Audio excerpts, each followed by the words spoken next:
Ini bisa disebut konyol teman-teman. Iya dong, karena partai besar yang seringkali klaim bisa kalahkan Orba, tapi dibuat kelabakan sama partai perorangan. Kalau PDI Perjuangan tidak mampu mempertahankan rumah mereka sendiri, maka bisa dipastikan 5 tahun lagi kerusakan di Jawa Tengah akan meluas. Itu kan sama dengan mengatakan, lu gak bisa balik karena lu udah bukan kader lagi. Pak Jokowi menjadi ketum, menjadi ketua umum daripada PDIP, maka alangkah berwibawanya itu partai PDIP di hadapan partai-partai lain, Pak. PDIP yang terlebih dahulu mengkhianati Presiden Jokowi. Partai perorangan, pasti kalian sudah familiar sekali lah dengan istilah partai perorangan. Iya benar, itu Pak Joko Widodo. Jelas dong aku bilang seperti itu. Kenapa? Karena sampai detik ini nih, partai yang katanya besar ini bingung banget menyudutkan Pak Jokowi dari sana sini. Iya, mereka bingung banget. Bingung menyudutkan Pak Jokowi sudah dari sudut manapun mereka coba. Menjatuhkan Pak Jokowi, menyingkirkan Pak Jokowi, sampai kemarin itu menendang Pak Jokowi dari partai. Tapi ternyata apa? Ternyata Pak Jokowi masih punya efek yang sebesar itu. Akhir-akhir kesini ya, PDIP sudah mengambil sebuah langkah yang sekiranya saya pikir melembut. Ya, itu terbukti dengan statementnya. Dia mengatakan bahwa PDIP bukanlah oposisi di pemerintahan Prabowo Gibran, tetapi menjadi mitra strategis. Ya. Beda dengan ketika zamannya Pak SBY dulu, PDIP menjadi oposisi. Nah ini kan statement ini dimunculkan gitu. Nah kita lihat ini ada arah politik yang dilakukan oleh PDIP mengarah yang gaya-gaya lembut gitu ya. Tapi yang lucunya ya, petinggi-petinggi PDIP seperti Pandana Baban ya kan mengatakan bahwa wacana pertemuan antara Pak Prabowo dengan Bu Megawati itu selalu gagal dikarenakan ada pihak ketiga yaitu Pak Jokowi. Kan lagi-lagi. Nah, ini aneh nih.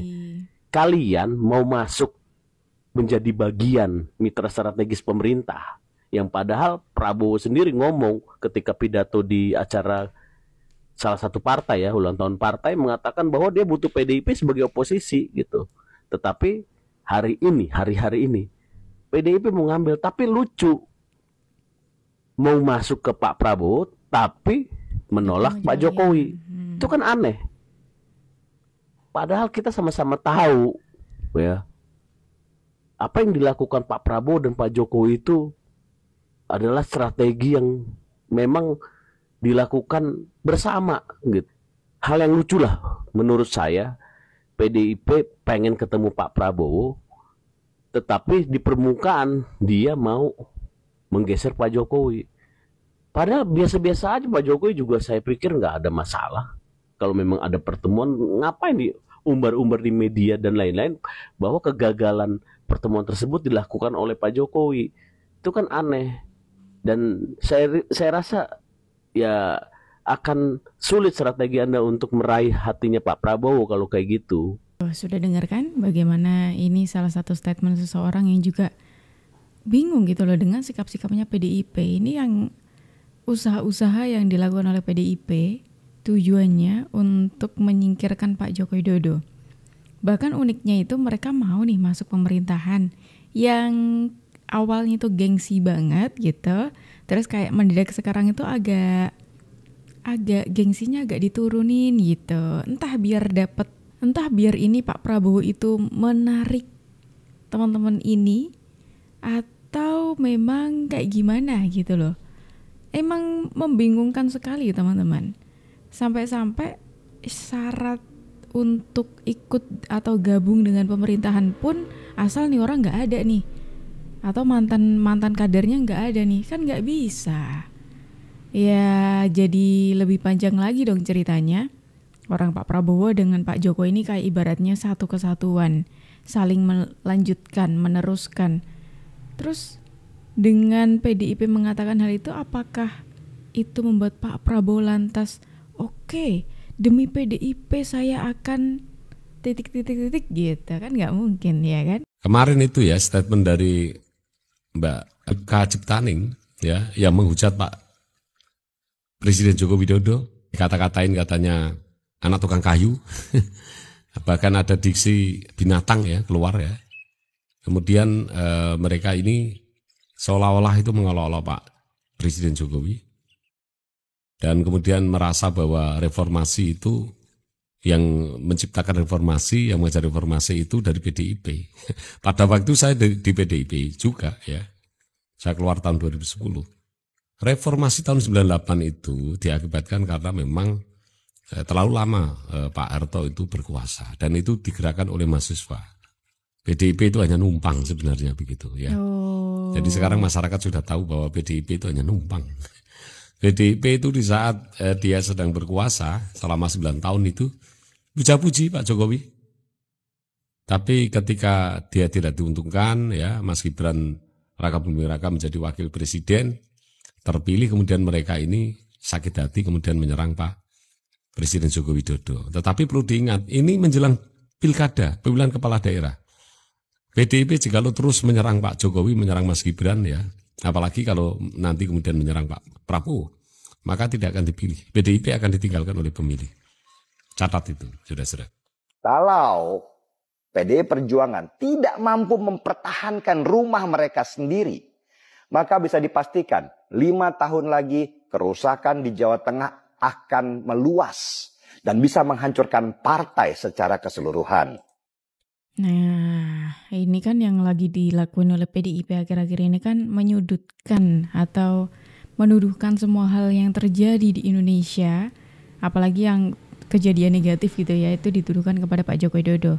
Yang kemudian kalau saran saya gini sih, daripada sibuk gitu ya, sibuk ngurusin orang lain, sibuk menduduhkan semua kesalahan ini kepada orang lain, mantan kadernya, mendingan mikirin partai sendiri. Karena menurut seseorang ya, yang tadi teman-teman sudah dengar gitu ya, PDIP ini tuh terancam ambruk gitu loh. Kondisinya tuh, waduh, sudah nggak seperti dulu lah, tidak sekuat dulu lah PDIP. Makanya mendingan daripada mikirin gimana caranya untuk menjatuhkan atau untuk menyingkirkan Pak Jokowi, mending mikirin partai sendiri. Iya kan? Apalagi beberapa waktu belakangan ini. Atau jangan-jangan sebenarnya tujuannya PDIP untuk menyudutkan Pak Jokowi terus, ada sebuah sebab musabab yang sangat penting sekali gitu. Ada kaitannya dengan kursi, seperti yang pernah dikatakan oleh Bung Kodari. Nanti dinamika ke depan apa yang terjadi dengan PDI Perjuangan. Misalnya nih 2029 suaranya naik apa turun kan gitu kan. Salah satu contohnya. Nah, tapi sebenarnya begini juga, ada satu analisa lagi ya. Ini kan mau kongres. Iya. Mungkin sebetulnya itu cara PDI Perjuangan untuk, atau cara Mega untuk mencegah, memitigasi. Iya. Kenapa saya katakan begitu? Karena kalimat yang dibacakan itu kan tidak punya ruang atau tempat lagi untuk menduduki jabatan. Kalau nggak salah begitu ya, kurang lebih ya kalimatnya. Saya lupa lah. Gitu. Aku juga lupa. Ya, persisnya kira-kira begitu. Itu kan sama dengan mengatakan lu nggak bisa balik karena lu udah bukan kader lagi. Nah, bayangkan nih kalau masih pegang KTA nih, kongres gitu. Tiba-tiba ada aspirasi dari bawah, kami mau Jokowi ketua umum.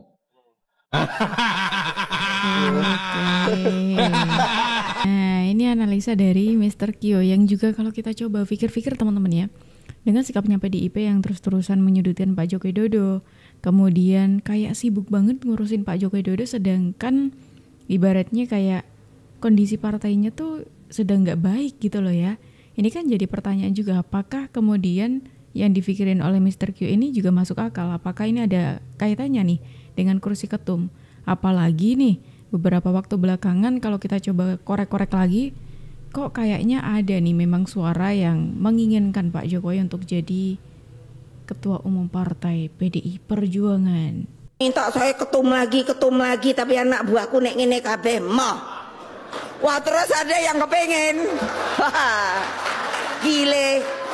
Mau nggak kalau sama yang kepengen niku? Ayo. taruhlah yang mau merebut posisi ketua umum itu adalah Pak Jokowi. Kita ikuti asumsi umum yang sekarang ini lagi berkembang. Sekarang saya berandai-andai begini, Pak. Andaikan Pak Jokowi menjadi ketua umum daripada PDIP, maka alangkah berwibawanya itu partai PDIP di hadapan partai-partai lain, Pak. Seringkali kita mendengar bahwa para oligarki dan para ketua umum partai di era-era sebelum Pak Jokowi tidak ada yang tunduk sama sekali. Tetapi di era Pak Jokowi, semua oligarki itu, semua ketua-ketua partai itu tunduk terhadap Pak Jokowi. Saya membayangkan andaikan PDIP ketua umumnya itu adalah Pak Jokowi, maka alangkah berwibawanya itu PDIP karena semua ketua umum partai, hampir semua ketua umum partai itu tunduk terhadap Pak Jokowi. Anies di hadapan Pak Surya Paloh, Anies Baswedan cium tangan. Ketua PKS di hadapan Pak Surya Paloh, ketua PKS cium tangan. Tapi Pak Surya Paloh di hadapan Pak Jokowi sungkem, Pak, begini dia. Itu dari Partai Nasdem. Belum lagi kalau kita melihat Partai Golkar yang sekarang ini ketua umumnya adalah Pak Bahlil. Bagaimana rasa hormatnya Pak Bahlil terhadap Pak Jokowi.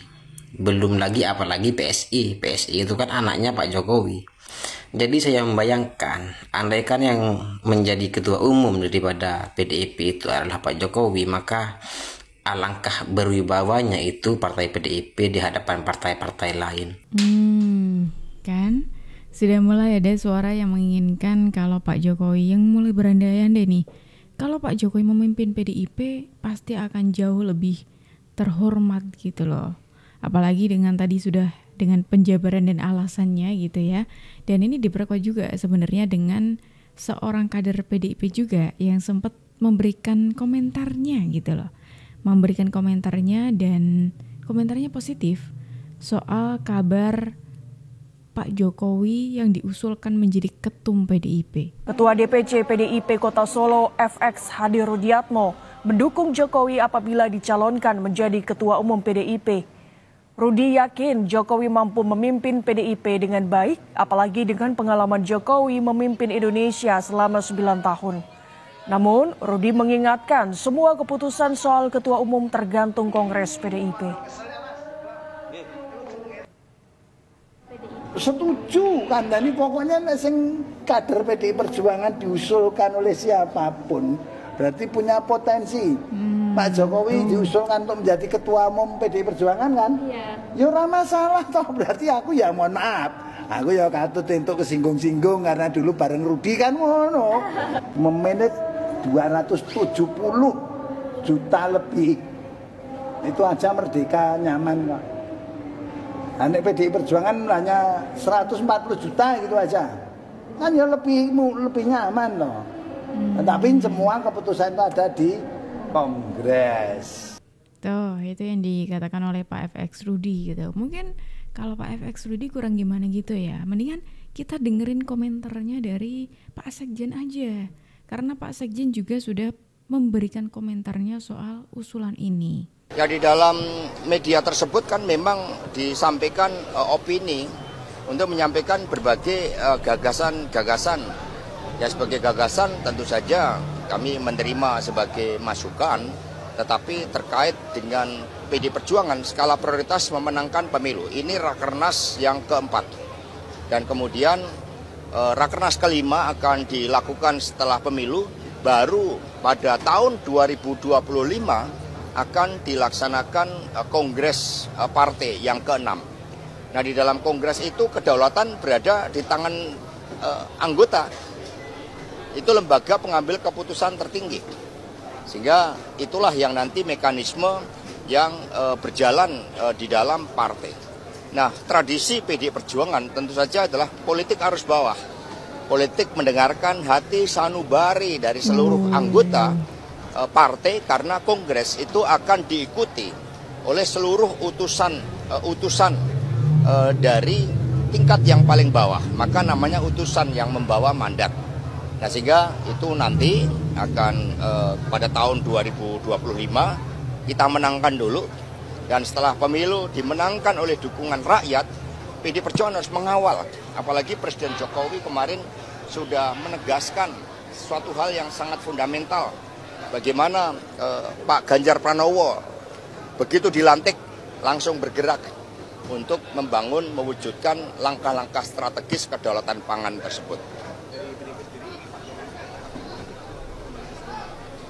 Ya, tentu saja itu semua kan rakyat yang juga akan melihat bagaimana kesempurnaan dari legasi dari Bapak Presiden Jokowi. Tugas PD Perjuangan memberikan dukungan sepenuhnya sehingga dalam waktu-waktu yang tersisa ke depan itu legasi dari Presiden Jokowi dapat ditingkatkan, termasuk di dalam mewujudkan hal-hal yang sangat fundamental bagi kedaulatan pangan itu. Buat orang-orang yang hari ini terlalu bernafsu untuk menganggap Presiden Jokowi dan keluarganya adalah pengkhianat partai PDI Perjuangan karena peristiwa politik akhir-akhir ini. Boleh nggak kalau saya mengatakan bahwa PDIP yang terlebih dahulu mengkhianati Presiden Jokowi? Saya ingin ajak teman-teman untuk mundur ke peristiwa 7 bulan lalu terkait dengan penolakan PDIP terhadap kehadiran Israel dalam Piala Dunia U20. Wah bang, itu memang harus ditolak bang. Itu tidak benar. Itu mencederai pembukaan Undang-Undang Dasar dan segala macam. Oke. Sebelum kalian mengetikkan komentar yang seperti itu, tahan dulu. Saya ingin ajak kita bicara tentang etika politik. Karena etika politik yang selama ini dipersoalkan oleh PDIP kepada Presiden Joko Widodo.